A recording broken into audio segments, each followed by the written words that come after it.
Ladies and gentlemen, please welcome the Amazons.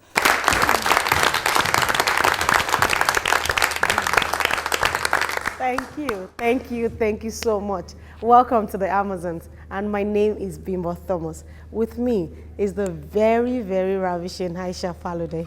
And the delectable Bimbo Thomas. Thank you. Today, we'll be discussing the topic, financial diet, family adjustment. Economic hardship has no limits and boundaries. It affects everybody and anybody in some way. In financially challenging times, families with little or no buffers to withstand the effects of the economic downturns can be hit severely. But there are ways you can go around the situation. For the families who go on financial diet, spending diet, family adjustment, these are some of the ways that you can cope so that you are not severely hit more than your family can take. How then the home front, especially the families, deal with this issue?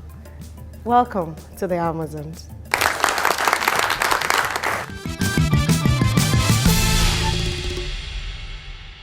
On the Amazons today, we'll be discussing a very, very critical topic, financial diet. How do you family deal with it? How do you adjust to this economic hardship? You know, ranges from marriages, homes, businesses, and all of that. Aisha, what do you see to this?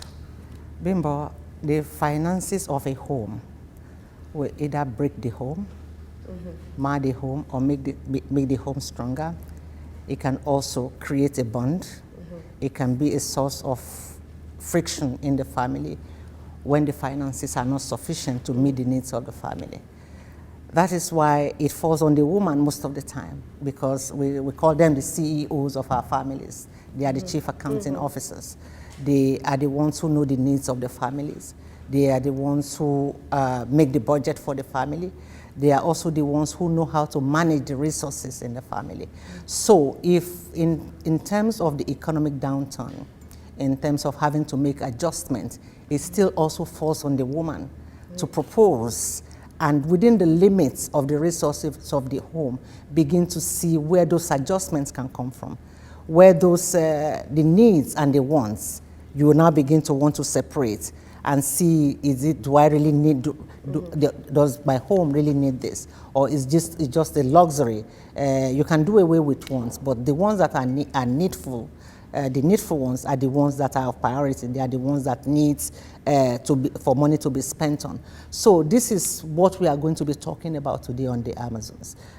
We don't know that the economy of families right now is being affected in one way or the other. And there's so many needs competing for the resources that is available to the family. And you just said that, you know, it's a woman that tend to attend to all of these things more, because we are the, you call us the very stronghold, you know, of the family. What happens to a man, you know, when earnings go so low, and how do they adjust? You know, men are used to be straightforward. I don't mean straightforward now. I mean like one-way traffic, so to speak. And how do they adjust? How do they adjust to these things? But all these things, you know, we don't really have answers to them until we have our experts in the house. Yes.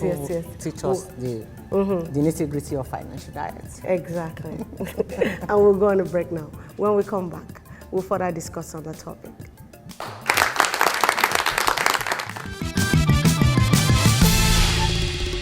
Write down all your expenses, you know, for 30 days. It will amaze you how much is leaking, how much you spend on frivolities. You know, she said something. It's the man that carries the burden. And so he has to start the adjustments. So, and I think that most women are good managers. So they are on ground. They know the alternatives they can take. Ever since he could hold a bat, Charles wanted to play like his big brother. Victor had skills that matched the best in the land. Never mind, little brother, drink your Dano milk and keep practicing. So that is what he did. And step by step, glass glass by glass, the boy grew in spirit and strength. Drink your Dano milk and be strong. Also available in Dano Cool Cow, Dano Slim, and Dano Flavored Milk. Choose Dano. Choose goodness.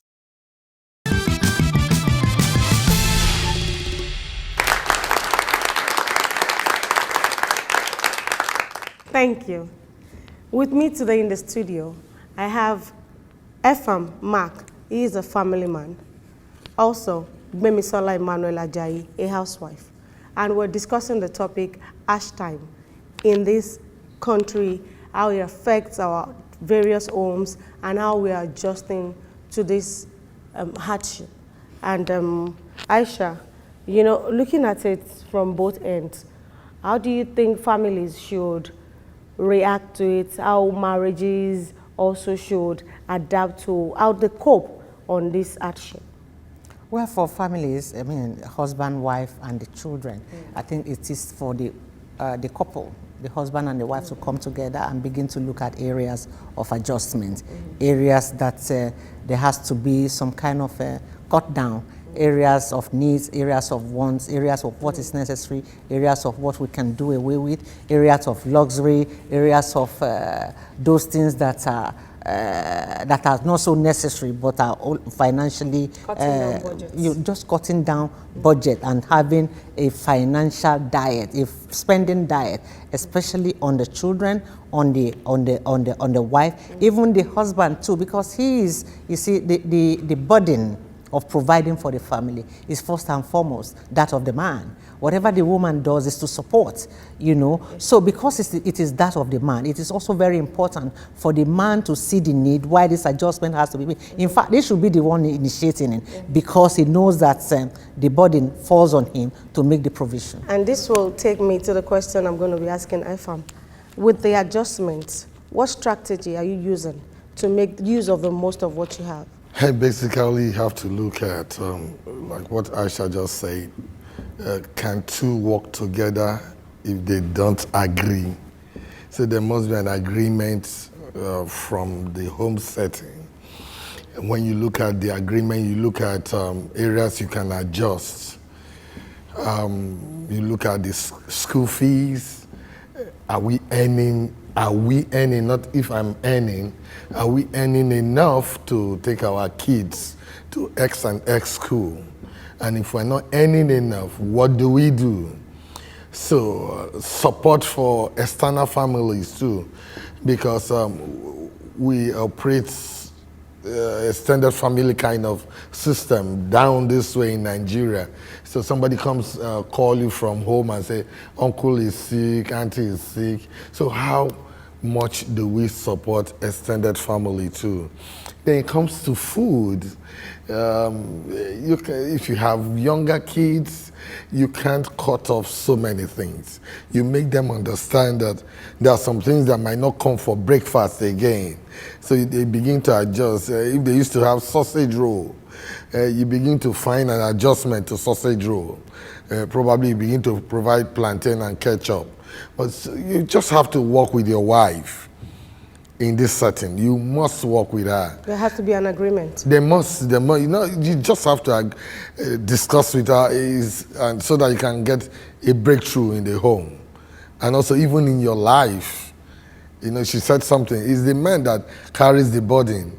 And so he has to start the adjustments. It starts with his social life. So how much am I going to spend on my clothing, on alcohol, on other things? Yeah, Gbemisola, you said, Mr.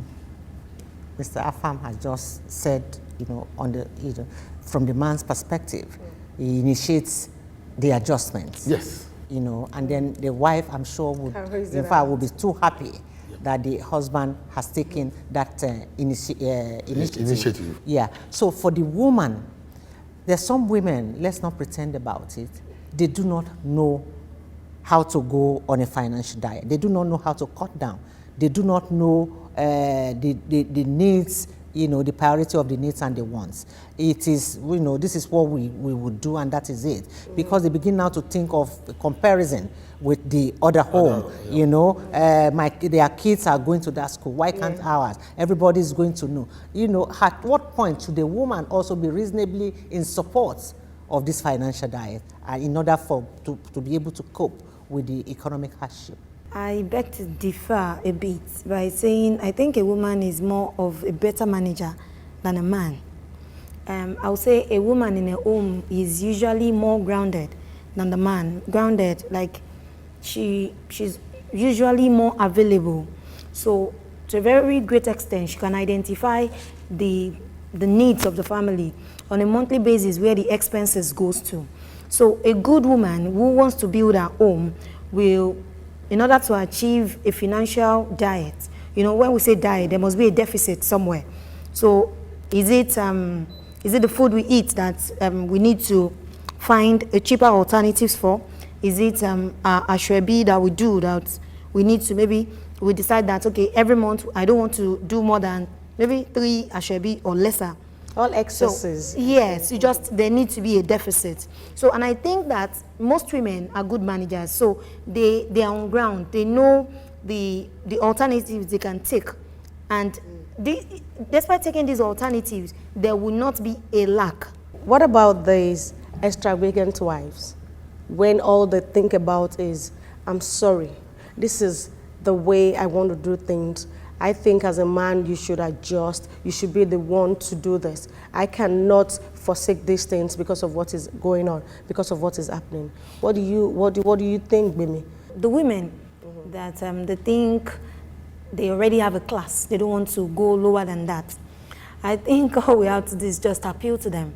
Let them be objective enough. Let them not think the grass is greener on the other side. They should look at the situation objectively and see what they can do, what they can deprive they can deprive themselves of.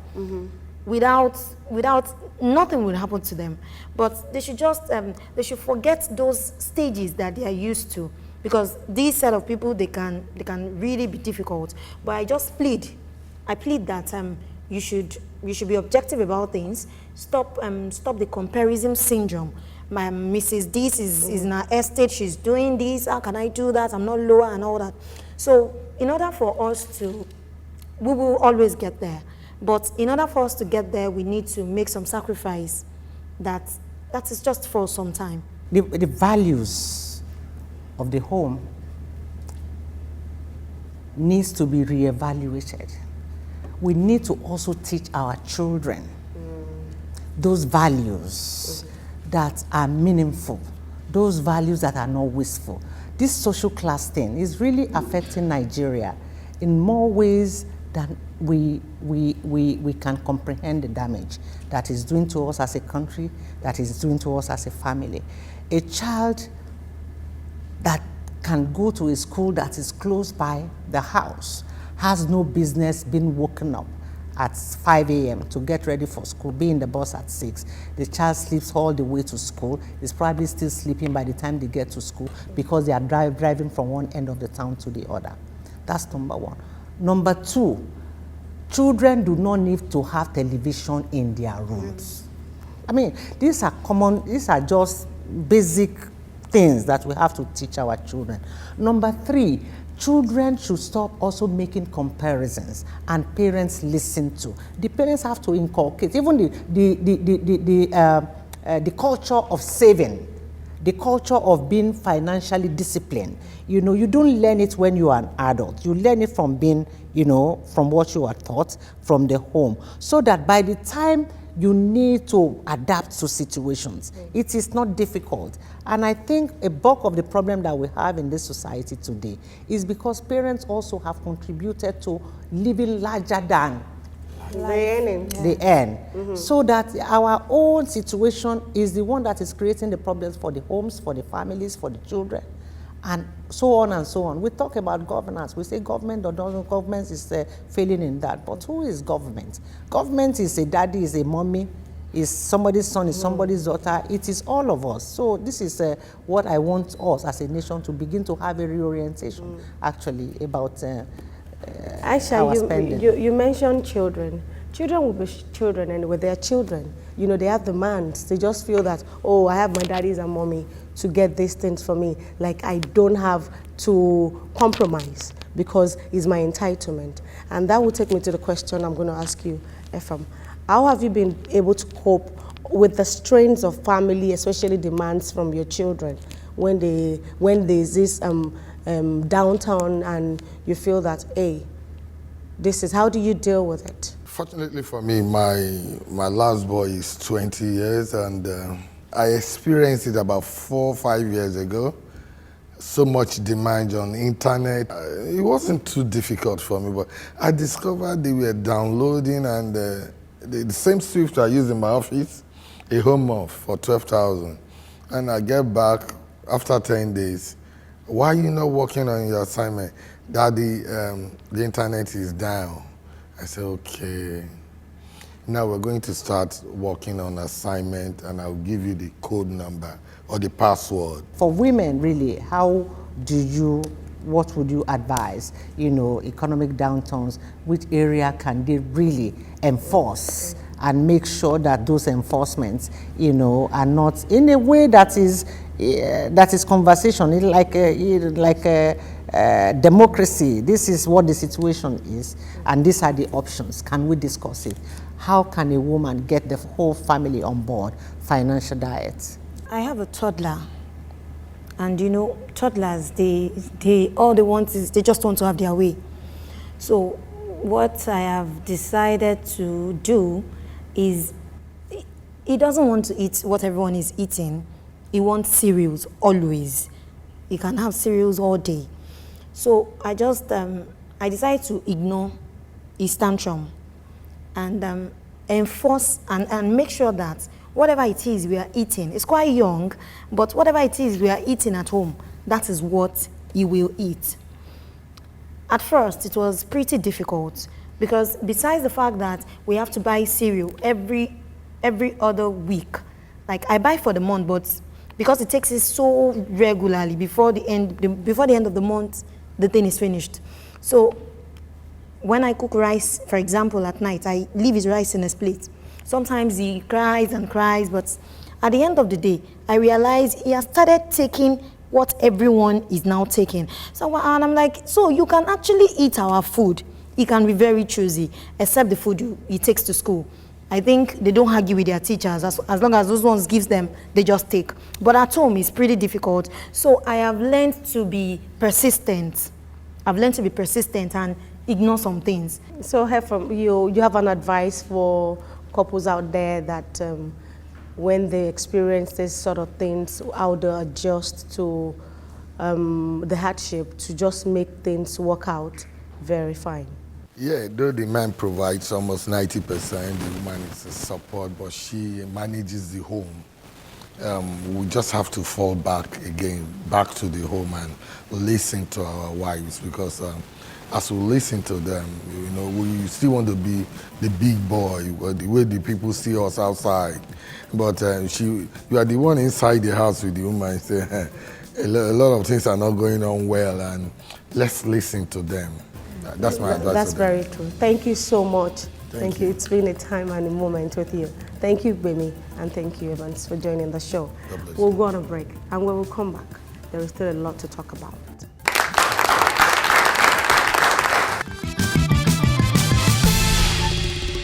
Nigerians, they don't spend on budget. In fact, they don't have a family budget. They buy things on spur of the moment. When we were much younger, there is this thing that, you know, you kept money in your box, and then it's like a spirit came and took it. Thank you so much. We're discussing a burner topic, financial diet. How do families adjust to this reality? Because some people, for them, it's a shock. How do they do it? It's a bit difficult for them to, you know, change and just let things roll. I have with me Laja Shoniran. You are a financial expert. You're welcome. Thank you. Thanks for joining in. Thank you. Yeah, Mr. Shoniro, welcome to the program. See, Thank you. given the low spending power of most families these days, how do you build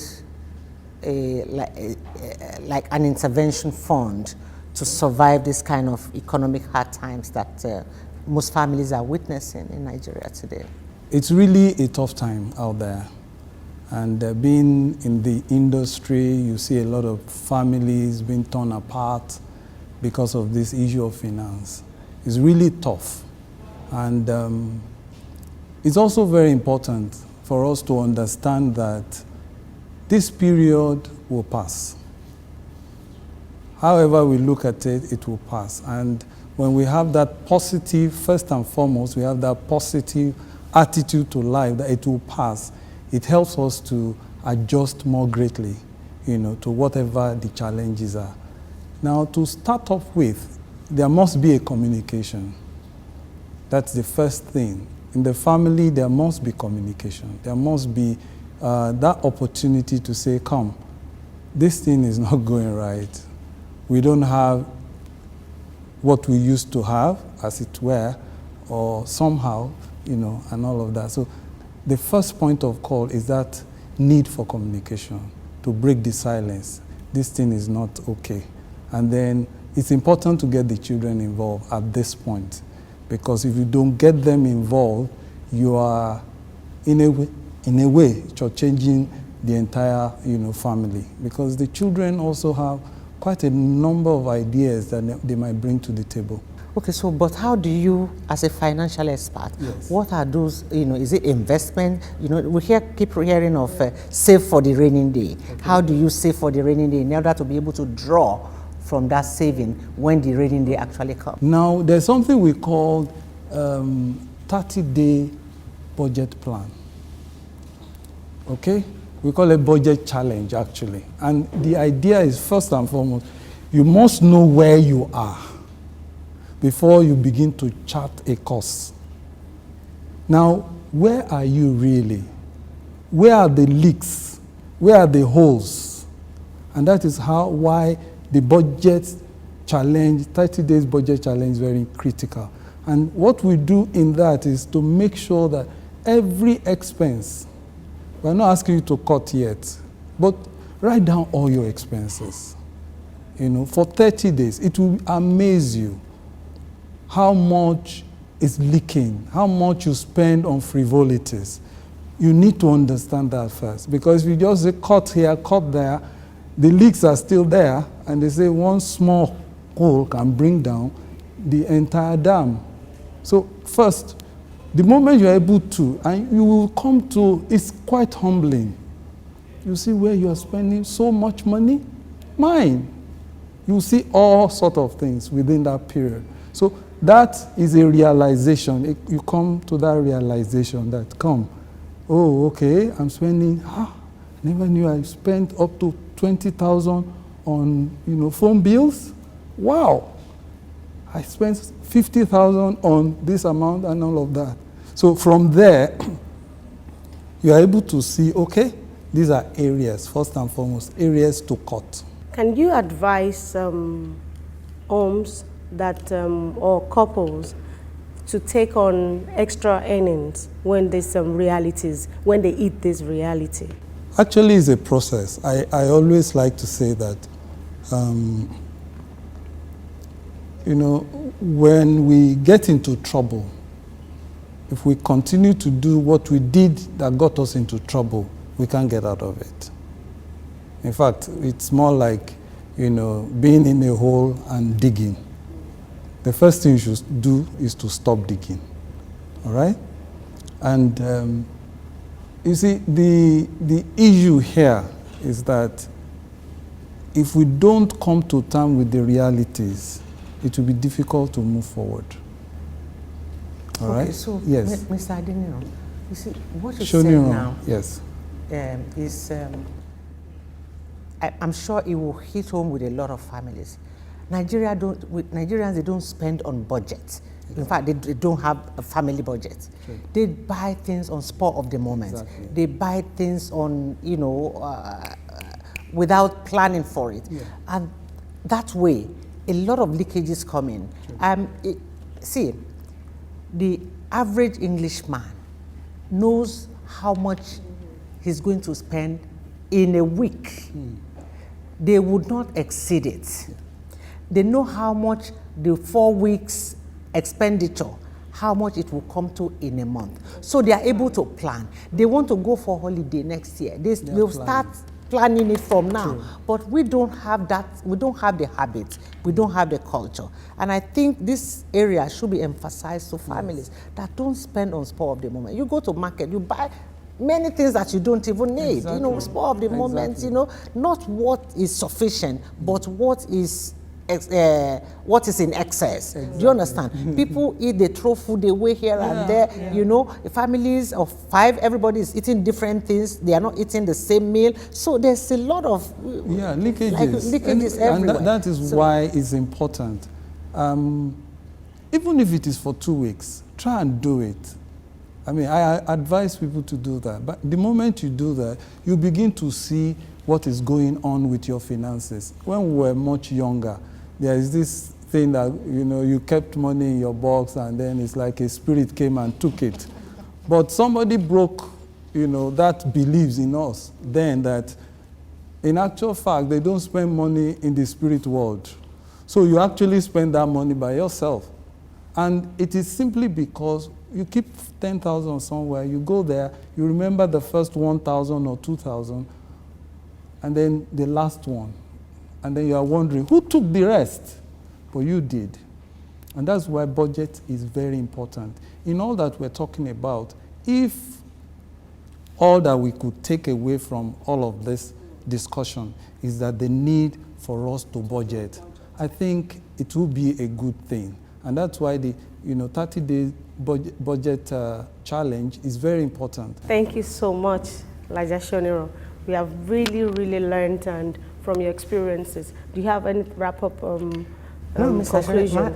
He has said it all. I mean, one thing I took away from all of this is that we must, the budget challenge is a must for every family.